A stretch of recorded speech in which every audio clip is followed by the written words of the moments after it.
মিন হাবলিল ওয়ারিদ, আমরা তোমার জীবন রোগের নিকটেই অবস্থান করি। আল্লাহ কোথায় থাকে? আমার জীবন রোগের নিকটে।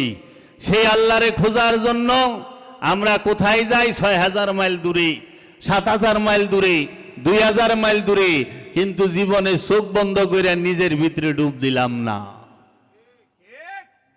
কে শিখাইলো যে দূরে যাও? কারণ দূরে গেলে ব্যবসা আছে। আমার গাড়িটা ব্যবহার করবেন, আমার বিমানটা ব্যবহার করবেন, নাকি আমারে পয়সা দিবেন? আর যদি নিজের ভিতরে ডুব দাও, একটা গাইব না। তা আমি কোনোদিন কমু নিজের ভিতরে ডুব দাও না। এর জন্য কই যা ৬,০০০ মাইল দূরে যা, আল্লাহ পাবি। অনেক ঘুরে গেলে হে আল্লাহ পায় না। এর জন্য আল্লামা ইকবাল বলেছেন, ইয়ে জিক্রে মিম